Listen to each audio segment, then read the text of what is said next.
Hello everybody and welcome to the channel. I am Siri Strumman and I'm a Lutheran pastor as well as a spiritual seeker. And today I'm going to talk about something that's rather important for all of us on a spiritual seeking journey, and that is the holiness of religious deconstruction. Take a listen.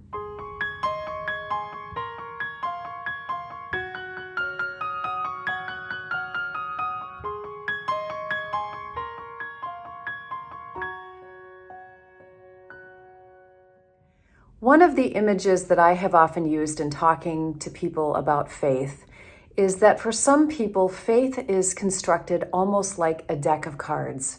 You have one belief, say in the 6 days of creation, and that's stacked up against another belief that maybe Moses wrote the Pentateuch, the first 5 books of the Bible, stacked with this one and this one and this one. And then you have this whole set of beliefs. We have this beautiful construction that you've put together, and yet it's very fragile. Meaning if someone starts to tug at one of the deck of cards, it threatens to have everything fall apart.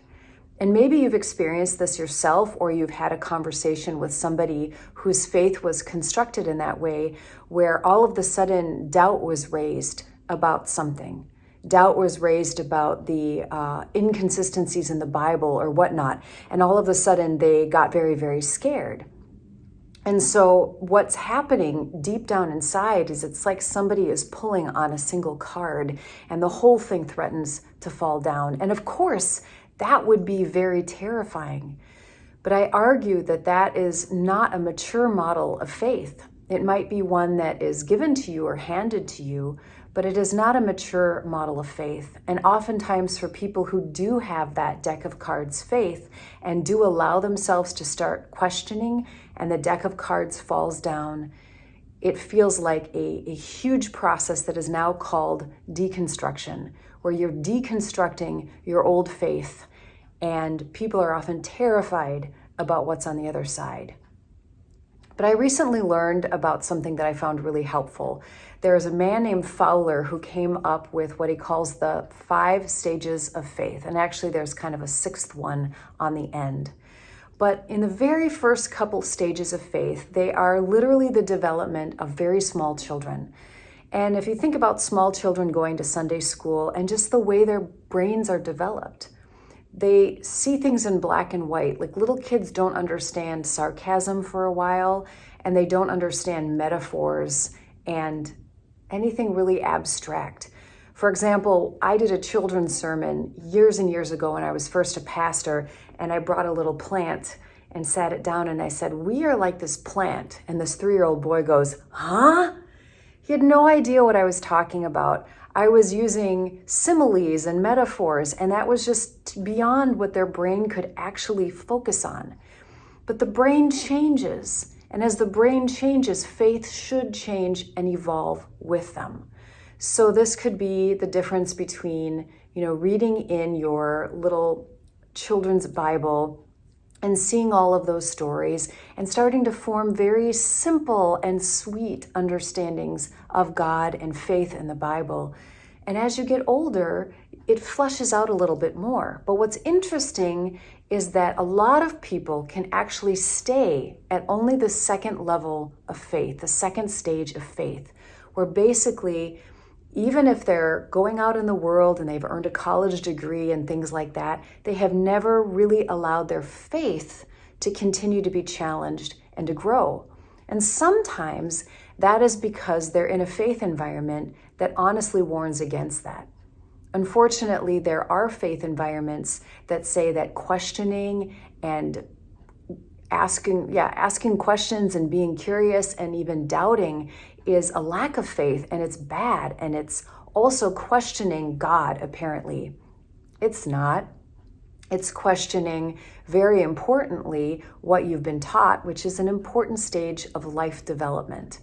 But it's interesting that you can rebel and ask questions about so many things out in the world, but yet somehow God does not want us to use our brains and question things in our world.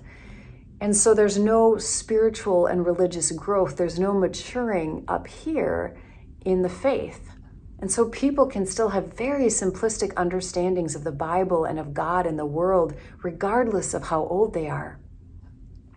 Well, in stage 3 of Fowler's stages of faith, this is sort of the teenage years when you can begin to ask questions and doubt a little bit. And yet, this is often when people try to even solidify the house of cards even more to make sure that kids do not break through that stage. And I'm speaking mostly of like conservative faiths in which they really do want there to be a hierarchy, authority and control. And yes, voices, choices, questions, things that come from inside of us are often not honored. And yet, if someone is able to keep going, they hit stage 4, which is often that deconstruction, the falling apart of the house of cards. And this can be very scary. It's where you look around and you start, instead of seeing black and white, you're seeing color. You're starting to see holes in some of the story. You've pulled on too many cards and you cannot sustain some of the old beliefs you had. And some people are terrified of this stage. They preach against it. They talk against it. But anyone who's been through that stage and kept going has said that is where all of the good stuff is on the other side. That's where all the good stuff is. In fact, what's fascinating about people being afraid of asking too many questions and deconstruction is that every person of every major faith, that founder of that faith, was someone who had done deconstruction, was someone who had questioned deeply and was seeing the world in a unique and powerful way that they were then trying to teach and guide other people through the same process as well. And Jesus is no exception. Jesus definitely had powerful experiences where he asked questions. We see this when he's 12 years old and he goes to the temple and he's asking all these questions, and it's cute because he's 12. But when he starts to do it as an older person, it gets a little bit more dangerous. But he even has this time in the desert where he's wrestling with doubts and his shadows and parts of himself that he needs to reconcile with. This is not the faith. The faith of Jesus is not that of a little child. Now, he does say you need to have faith like a child, but that doesn't mean that you close your brain off. That doesn't mean you stop asking questions and aren't curious. In fact, kids ask a million questions. Why would God give us a brain and logic and understanding and questioning and doubts if it wasn't supposed to be working in our favor? So, Jesus has, in many of his ministries with his parables and his teachings, he's expanding people's concept of reality and of God and even of themselves. And there's times in which there will be deconstruction. In fact, what's powerful is the cross itself was a moment of a complete dark night of the soul for all of the disciples, right? This was a moment in which everything that they thought they knew had shattered completely. The house of cards was gone. They didn't really get it before. They didn't really understand what Jesus was doing before, and now everything was gone and shattered. And they had to create something new out of that. And that is the powerful, powerful faith journey. For me, what I like to think of is, instead of forming your faith like a house of cards where each card is dependent upon the other one in order to make a structure, and it's very fragile and you don't want to touch it, I like to think rather of faith as being like a living body, in that it's free to move, and if it gets imbalanced and you fall, maybe there's a bruise, maybe you even break something, but you heal. You get back up, you rebalance, you refigure it out. To me, that is a mature faith. And indeed, in Fowler's stages 5 and then 6, which I think is, in my opinion, kind of reserved for people like Jesus and the Dalai Lama and these people who have really achieved something amazing. On the other side is this open, complex, beautiful understanding of the world that takes so much pressure off of you needing to have everything figured out and needing to have everything down pat.